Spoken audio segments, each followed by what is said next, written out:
Quetta, and he is an assistant professor in Government Degree College, Quetta. His topic of presentation is remittances, poverty, inequality, and economic growth.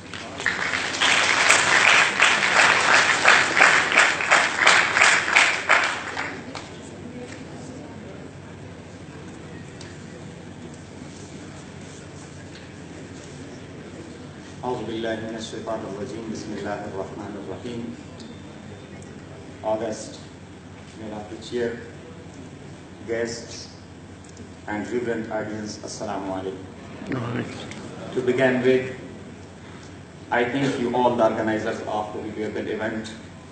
I think it due to offer my warm salutation and compliment that you consider worthy of invitation to express my views in the strongest possible terms. I think that this privilege offered by you is so valuable that words cannot help me describe its thankfulness as it is. So I am going to go in detail of the proposed topic up to me, as the nature of topic requires considerable amount of time, which is difficult to round off. Therefore, the touch upon its silent feature is urgent to dwell on. It's not a sweeping statement, but a time-tested and well-known fact that every department in the country, whether it is industry or agriculture, is in retrogression. The state of economic justice is the more than half of the population is living below the highest level of poverty. Social value are in severe crisis, and the standard of human rights are very low.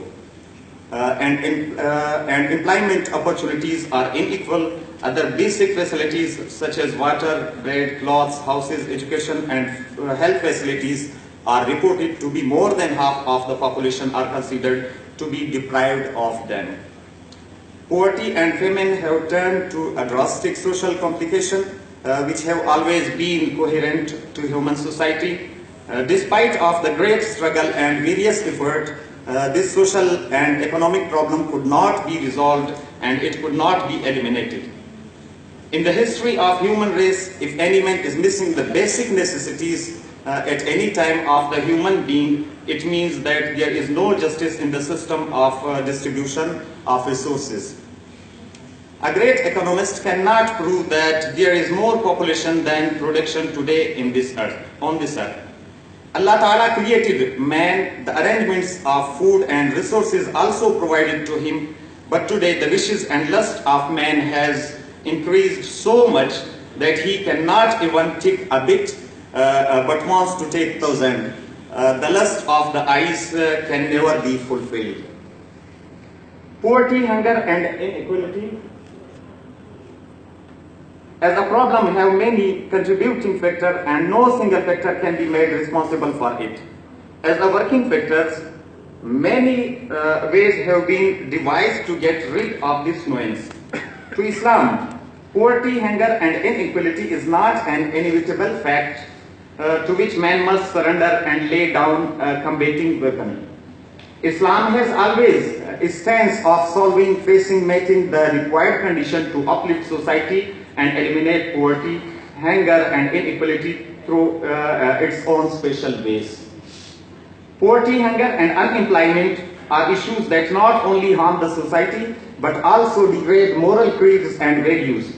Scientific survey have also shown that problems such as poverty and unemployment have psychological impacts. It exercises a deep impact on those people who are irreligious. Suffering from poverty and unemployment are accustomed to alcohol, or sometimes unemployment is also involved in crimes such as murder. Thus, the Prophet ﷺ used to pray for protection from poverty, but Prophet ﷺ used to pray that, "Oh Allah, I seek refuge with you from disbelief and poverty." Various reasons for increasing hunger, poverty, and inequality in Pakistan be as follows. Number one, interest are usury system. There is no time to go in detail. Number two, dearness. Number three, inequality and discrimination. Number four, non-investment. lack of security, indulgence or luxurious, extremism and sectarianism.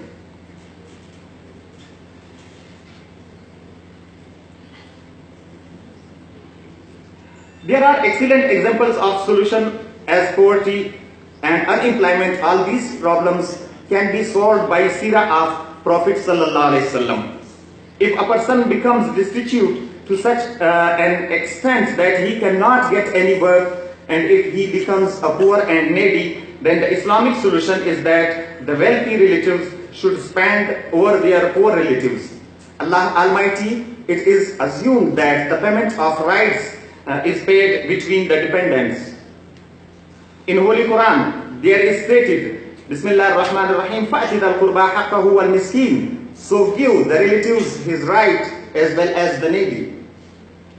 If the kith and kin are unable to meet relatives' poverty, then in this case the entire society are responsible for fulfilling the need of this weakness through the charity and zakah.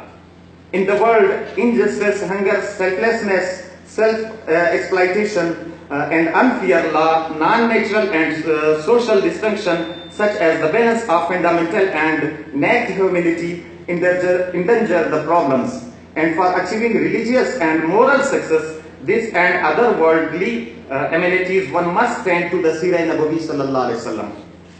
Let's come in the order of this Prophet Sallallahu Alaihi Wasallam in all over the world, especially in Pakistan, seek a solution to the problems of poverty and inequality and economic issues. Let's seek solution and then in the light of prophetic light throwing. The fact is that in this regard, the teaching and instructions of Prophet Muhammad Sallallahu Alaihi Wasallam are implemented with sincerity. There is no likelihood problem cannot resolve. Thank you.